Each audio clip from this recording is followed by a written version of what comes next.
بسم اللہ الرحمن الرحیم رب اشرح لی صدری ویسر لی امری واحلل عقدۃ من لسانی یفقہوا قولی قال اللہ تبارک و تعالی فی القرآن المجید والفرقان الحمید۔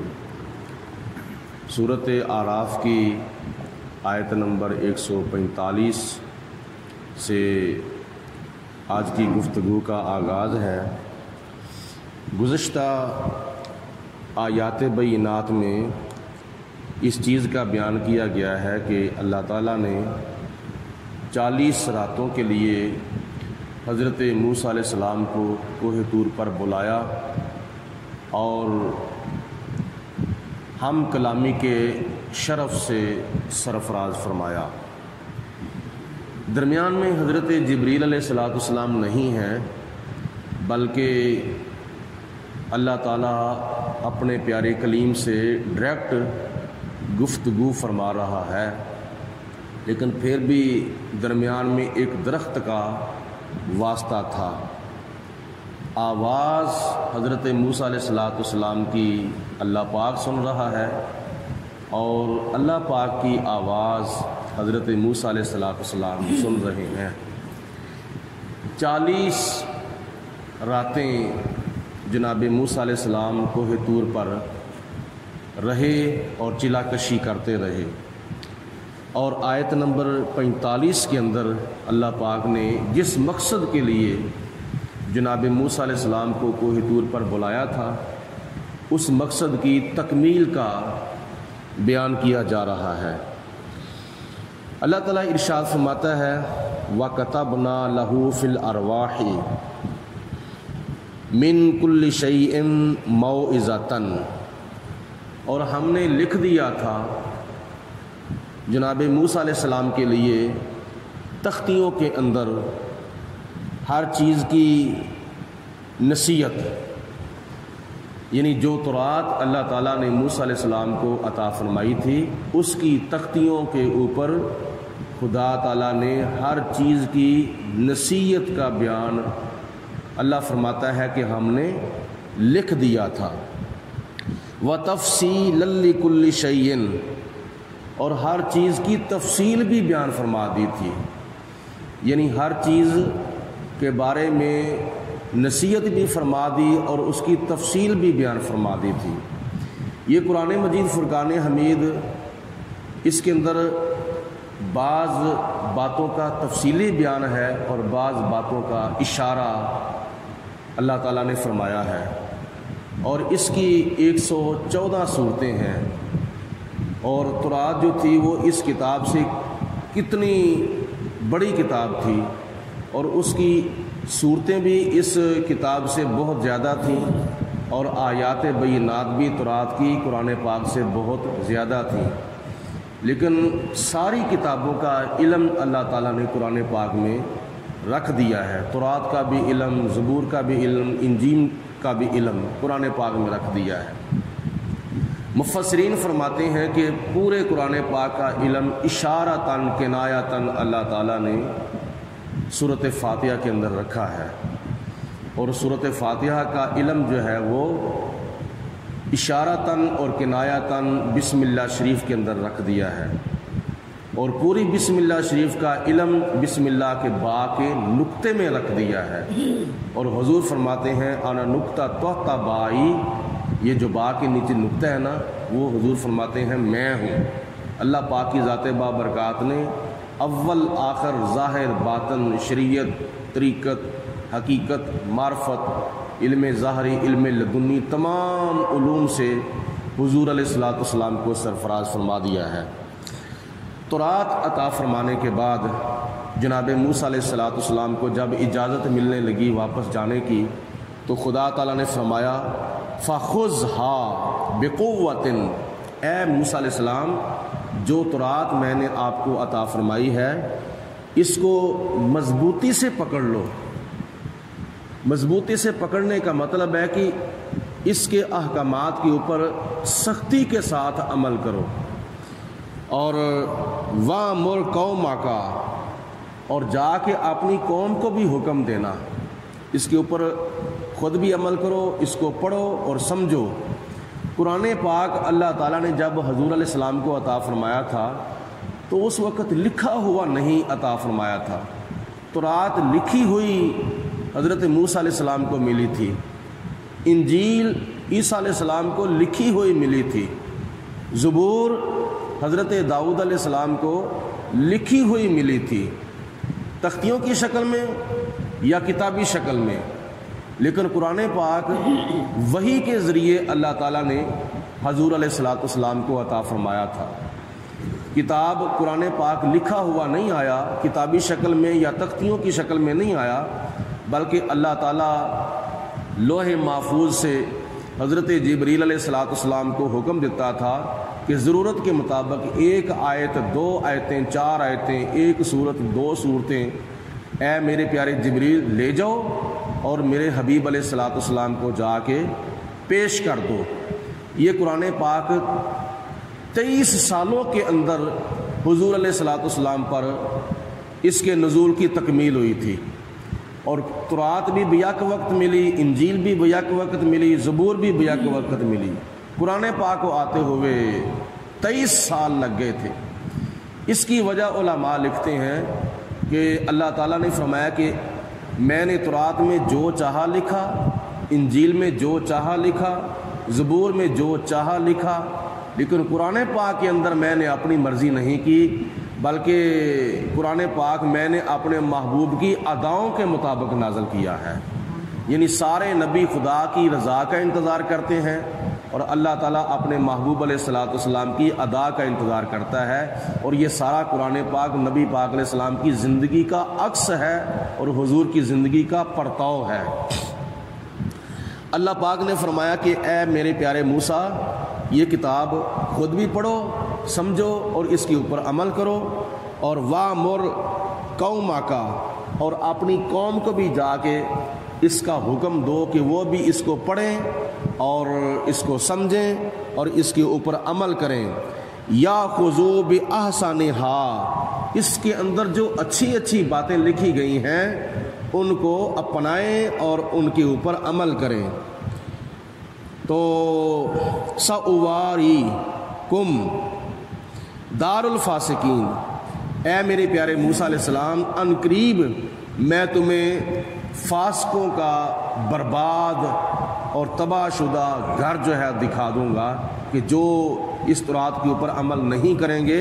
وہ فاسق ہوں گے، اور ان کا گھر جو ہے تباہ و برباد ہوا وہ میں آپ کو جہنم کے اندر ان قریب دکھاؤں گا کہ یہ وہ گھر ہے برباد کن کے لیے جو میرے کلام اور میری کتاب کے اوپر عمل نہیں کرتے۔ سَأَصْرِفُ عَنْ آيَاتِي الَّذِينَ يَتَكَبَّرُونَ فِي الْأَرْضِ بِغَيْرِ الْحَقِّ، اللہ فرماتا ہے کہ میں ان لوگوں کی توجہ اپنی آیات بینات سے پھیر دوں گا، ان کے دل جو ہیں میں اپنی آیات سے پھیر دوں گا۔ الذین یتکبرون فی الارض بغیر الحق، جو زمین کے اندر ناحق تکبر کرتے ہیں۔ تکبر ایک ایسا گناہ ہے جس کی وجہ سے سب سے پہلے اللہ پاک کی ذات بابرکات نے ابلیس کو گمراہ کیا تھا۔ شیطان نے آدم علیہ السلام کے سامنے تکبر کیا، ابا واستکبر وکان من الکافرین، اس نے انکار بھی کیا، اس نے تکبر بھی کیا، وہ اکڑ بھی گیا، اور خدا نے فرمایا جا تو کافروں میں سے ہو گیا ہے۔ تو یہ ایک ایسا گناہ ہے، سب سے پہلے اس گناہ نے شیطان کو، ابلیس کو گمراہ کر دیا تھا۔ تو یہ اللہ کی ذات بابرکات کو چیز پسند نہیں ہے۔ متکبر ہونا یہ اللہ کی صفت ہے، اللہ کی ذات نے تکبر کسی کو بھی نہیں دیا۔ باقی بہت سی صفتوں سے اللہ تعالیٰ نے اپنے نبیوں کو، اپنے ولیوں کو متصف فرمایا ہے، لیکن ایک الوہیت کی صفت اللہ تعالیٰ نے کسی کو نہیں دی، اور ایک تکبر کی صفت اللہ تعالیٰ نے کسی کو نہیں دی۔ ہاں، کافروں کے سامنے اور مشرکوں کے سامنے اپنے اندر وقار پیدا کرنا یہ اللہ کے نبی کی سنت ہے۔ جیسے کہ کفار مکہ نے جب اعتراض کیا کہ یہ صحابہ ہمارے ساتھ کیا جنگ کر سکتے ہیں جن کے گھروں کے اندر کیا نام ہے 2-2 ہفتے تک بھی چولہا نہیں جلتا، نہ ان کو کھانے کے لیے ملتا ہے نہ ان کو پینے کے لیے ملتا ہے۔ کئی جنگیں ایسی ہوئی تھیں، ان جنگوں کے اندر نبی پاک علیہ الصلوۃ والسلام سے صحابہ کرام کو ایک کھجور یا آدھی کھجور ملتی تھی ایک وقت کے اندر، یعنی صبح دوپہر شام آدھی یا ایک کھجور ملتی تھی، یعنی وہ تو فقر و فاقہ کی زندگی بسر کرتے تھے۔ تو کافروں نے کہا کہ یہ کیا ہمارے ساتھ جنگ کر رہے ہیں جن کو کھانے پینے کے لیے نہیں ملتا، تو طاقت تو بنتی ہے کھانے پینے سے۔ تو اس وقت نبی پاک علیہ السلام نے پھر صحابہ کرام کو حکم دیا تھا کہ اے میرے صحابہ، جب تم طواف کعبہ کرو تو پہلے جو 3 چکر ہیں وہ اکڑ کے لگاؤ، کھانے کعبے کے وہ وقار کے ساتھ لگاؤ، تاکہ ان کو پتہ چلے کہ ہم کمزور نہیں ہیں، ہم تو طاقتور ہیں، اور باقی جو چکر ہیں وہ عاجزی انکساری کے ساتھ لگاؤ، یہ اللہ کا گھر ہے۔ تو اللہ کے گھر کے اندر بھی کافروں کے اوپر رعب ڈالنے کا مسلمانوں کو حکم دیا گیا تھا، اور یہ ان کو تکبر دکھایا جا سکتا ہے اور ان کو وقار دکھایا جا سکتا ہے، ان کو اکڑ دکھائی جا سکتی ہے، لیکن اللہ کے گھر میں اللہ کے لیے جو عاجزی انکساری کی جاتی ہے اس سے اللہ تعالیٰ راضی ہوتا ہے۔ تو خدا فرماتا ہے کہ جو میری آیتوں سے تکبر کرتے ہیں، جو میری آیتوں کے سامنے اکڑتے ہیں، اللہ فرماتا ہے کہ میں ان کی توجہ جو ہے وہ اپنی آیتوں سے پھیر دوں گا۔ مطلب یہ ہے کہ میں اپنی کتاب سے ان کو ہدایت نہیں دوں گا، اور وہ متکبرین اور وہ گمراہ جو ہیں وَإِن يَرَوْا كُلَّ آیَةٍ، اگر وہ ہر قسم کی نشانی بھی دیکھ لیں، لا یؤمنوا بہا، تو پھر بھی وہ ایمان نہیں لائیں گے۔ اللہ کے نبیوں کے بے شمار معجزے دیکھیں، اللہ تعالیٰ کے کلام کی بے شمار آیتیں بھی دیکھیں، تو پھر بھی خدا تعالیٰ ان کو ایمان لانے کی توفیق نہیں دے گا کہ جو خدا تعالیٰ کے کلام کی آیتوں سے منہ موڑ لیتے ہیں اور توجہ نہیں کرتے بلکہ تکبر کرتے ہیں۔ وَإِن يَرَوْا سَبِيلَ الرُّشْدِ، اور اگر وہ نیکی کا راستہ دیکھ لیں، اگر وہ اچھائی کا، بھلائی کا، ہدایت کا راستہ بھی دیکھ لیں،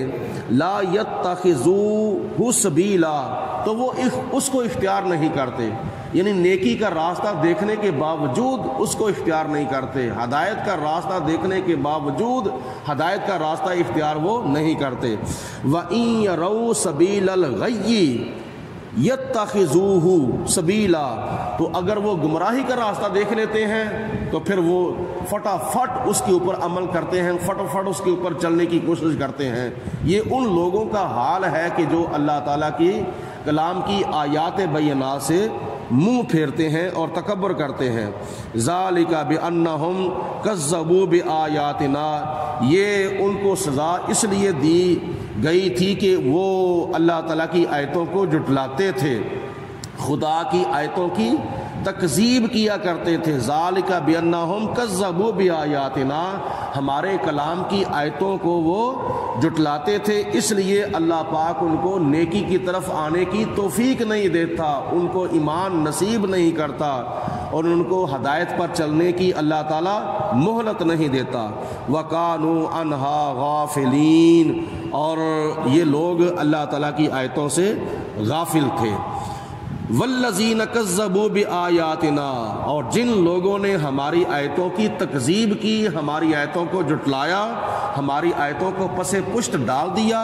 وَلِقَاءِ الْآخِرَةِ، اور آخرت کی پیشی کو بھی جھٹلا دیا۔ آخرت کی پیشی، ایک دنیا کی پیشی ہوتی ہے، دنیا کی عدالتوں کے اندر جب بندہ پیش ہوتا ہے تو وہ دنیا کی عدالت کی پیشی ہے، اور یہ ایک آخرت کی پیشی بھی ہوگی کہ جب سارے لوگ اللہ کی بارگاہ میں حساب و کتاب کے لیے حاضر ہوں گے۔ اللہ تعالیٰ فرماتا ہے جنہوں نے آخرت کی پیشی کو جھٹلا دیا،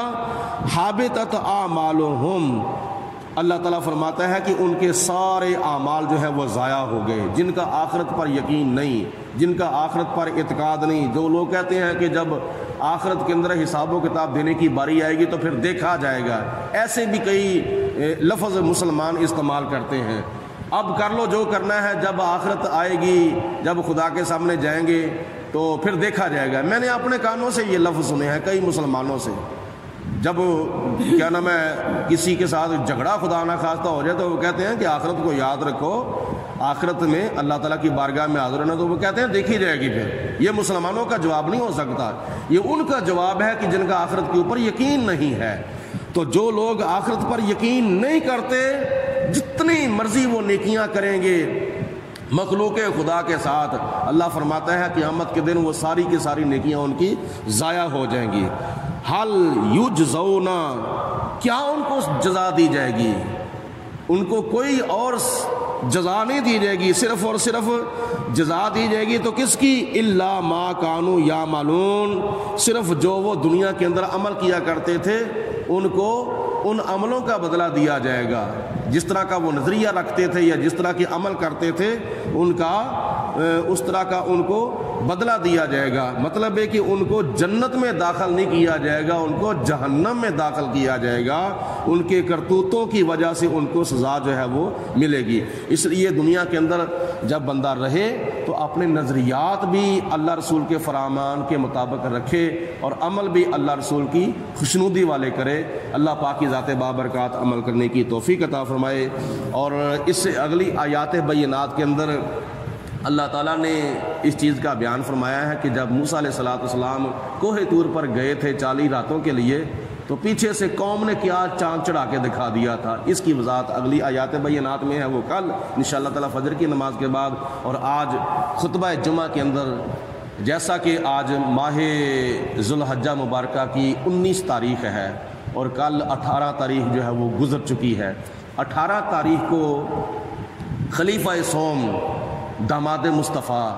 حضرت سیدنا عثمان بن عفان غنی و ذو النورین رضی اللہ تعالی عنہ کی شہادت کا دن تھا 18 ذی الحجہ۔ تو اس موقع کی مناسبت سے آج جناب عثمان غنی رضی اللہ تعالیٰ عنہ کی سیرت کے بارے میں کچھ گزارشات کی جائیں گی۔ اور دوسرے نمبر پر حضور ہمارے پیر و مرشد حضور قبلہ عالم پیر طریقت راہبر شریعت علامہ الحاج مفتی ابو داؤد محمد صادق صاحب قادری رضوی رحمۃ اللہ تعالی علیہ، جن کا بھی یوم وصال وہ ہے جو یوم شہادت عثمان غنی ہے، یعنی کل کی تاریخ میں حضور قبلہ کا بھی وصال ہوا تھا اور کل 6واں سالانہ عرس مبارک ان کا مکمل ہوا ہے۔ 2 روزہ عرس کی تقریبات بدھ اور جمعرات کو ہوئیں اور کل مغرب کی نماز کے وقت دعائے خیر کی گئی تھی۔ تو آج ان کے